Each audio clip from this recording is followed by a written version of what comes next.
Bonjour tout le monde, bienvenue sur ma chaîne YouTube. Si tu es tombé sur cette vidéo et que tu me connais pas, eh bien moi c'est Jeanne, bienvenue à toi. Sur cette chaîne, on ne parle que de Dieu. Alors je fais des vidéos tous les dimanches à 18h sur cette chaîne. Donc si tu ne me suis pas, je vais te demander de t'abonner à cette chaîne, de liker cette vidéo pour qu'elle puisse être mieux référencée et qu'elle puisse donc toucher un plus grand nombre. Tu peux également suivre mon Instagram Jésus et ma joie, ça me ferait très plaisir. Je poste souvent des réels ou des stories en vous posant des questions par rapport à YouTube, etc., etc. Sur ce, on peut commencer la vidéo.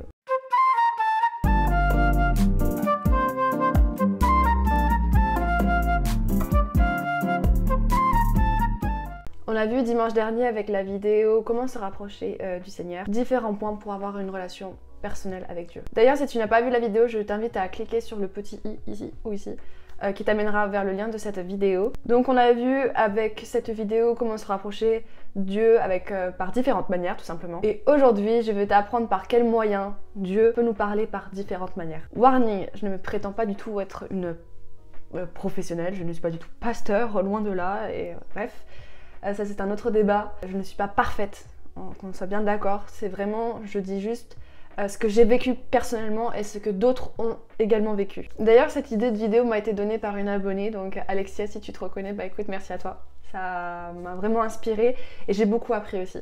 Bref, on va commencer avec le premier point. Bon, en premier point, et là je pense que ça ne va pas étonner grand monde, mais c'est que le Seigneur parle à travers sa parole, la Bible. Ce livre nous a été donné pour que le Seigneur puisse nous parler directement à travers la Bible, la parole. On peut y trouver ses commandements, des histoires de l'époque, la venue de Jésus, etc., etc., etc. Il y a tellement de choses qu'on peut trouver dans ce livre, c'est incroyable. Notre Père, le Seigneur, nous parle à travers ce livre et vous pouvez regarder avec moi dans 2 Timothée 3, versets 16 et 17.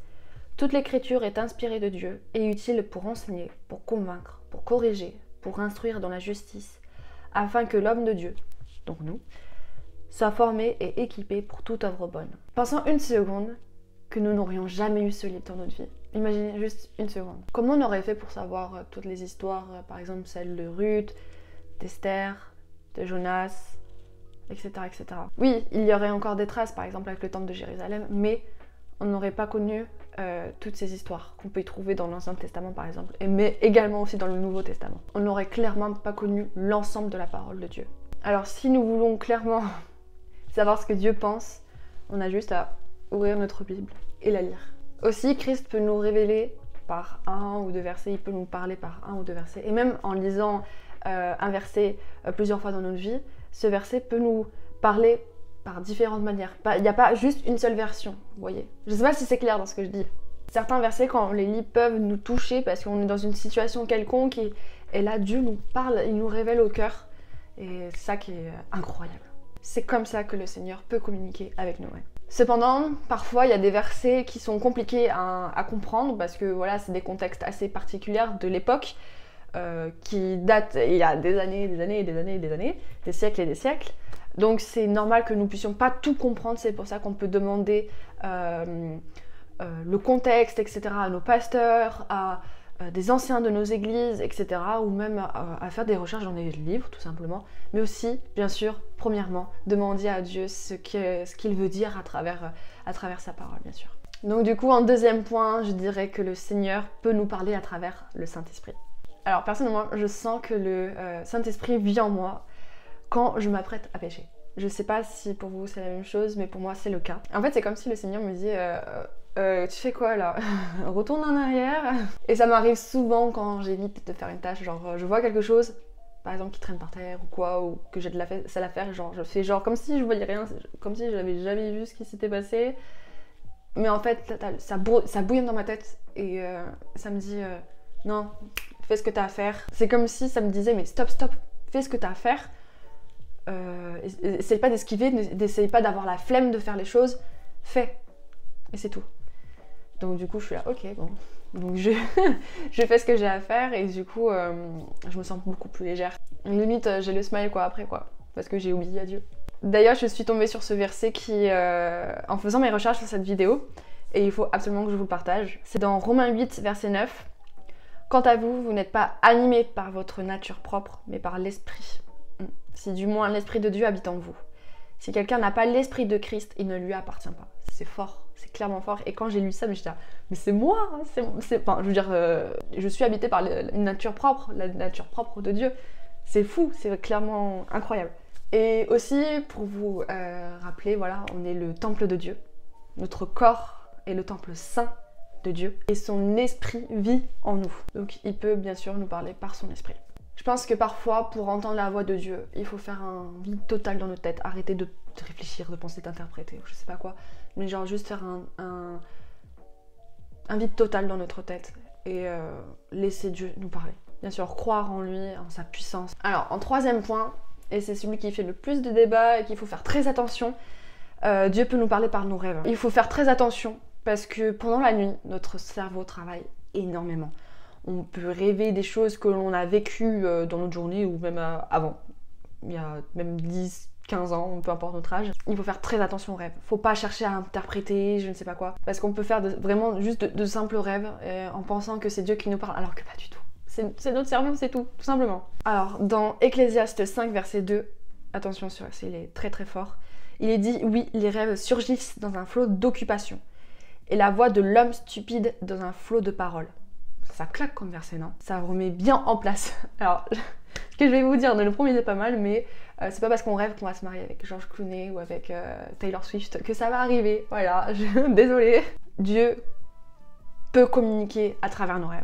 Par exemple, dans l'Ancien Testament, Dieu communiquait à travers les rêves, par exemple avec Abraham, quand il lui a dit qu'il aurait une descendance. Et quand il a annoncé à Abraham qu'il allait avoir une descendance, c'était clair, c'était net, c'était précis. Abraham n'a pas eu à interpréter son rêve, etc. Il n'a pas dû réfléchir, alors qu'est-ce que Dieu m'a dit non, pas du tout, c'était clair, net. Donc oui, pour les rêves, Dieu peut nous parler à travers des rêves, mais je pense pas qu'il faut interpréter. Je pense que Dieu, s'il nous parle à travers nos rêves, je pense que c'est clair, je pense que c'est net, que c'est précis, que c'est fluide, qu'on n'a pas à interpréter, qu'on n'a pas à chercher un message caché dans nos rêves.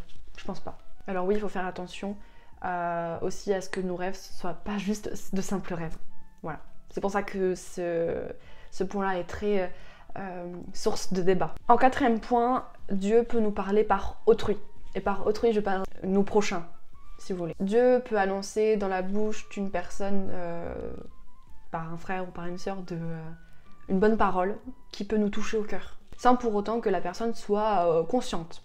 Et c'est là aussi que le Seigneur peut se révéler à nous par une personne, par quelqu'un, par un frère ou une sœur. Même nous, sans le vouloir, nous aussi on peut être conseillés, on peut conseiller un frère ou une sœur avec une parole à propos.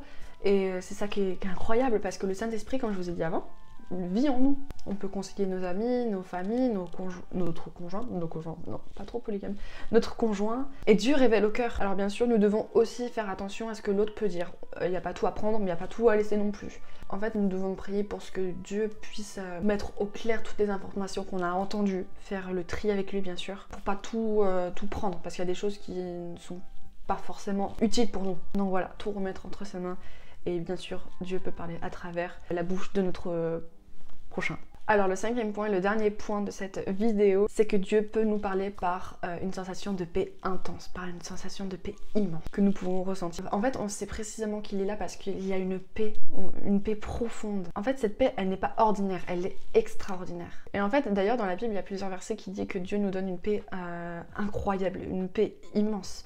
Par exemple, dans le verset 27 du chapitre 14 dans Jean, il est dit: je vous laisse la paix, je vous donne ma paix. Je ne vous la donne pas comme le monde donne, que votre cœur ne se trouble pas et ne se laisse pas effrayer. Si nous vivons pleinement dans la grâce de Dieu et que nous suivons ses pas, on est habité forcément par une paix immense. En fait, je ne saurais pas trop vous dire ça, comment vous décrire cette sensation, mais c'est comme si on était dans une bulle, dans un cocon avec le Seigneur et qu'on était bien, juste bien. La peur n'y est pas, l'angoisse n'y est pas, le stress n'y est pas, on est juste bien. D'ailleurs, j'aime beaucoup ce qui est écrit sur le site de Fréquence Chrétienne. Ils ont écrit « Dès que notre tranquillité intérieure est troublée, c'est un indice que nous ne sommes plus dans la bonne direction. » Et c'est vrai à 100%. Donc oui, Dieu peut nous parler aussi à travers sa paix profonde, sa paix intense, sa paix immense. Donc voilà, c'est déjà la fin de cette vidéo, oui, c'est passé très très vite en fait finalement, je pensais que ça allait durer plus longtemps mais en fait ça va. Là je suis à 15 minutes et quelques de vidéo donc on est bon. J'ai beaucoup aimé faire cette vidéo parce que j'ai appris beaucoup de choses, des versets aussi, etc. En tout cas je vais vous laisser passer une très bonne semaine, je vous dis à dimanche prochain avec un vlog. Bref, je vous dis à bientôt, bye.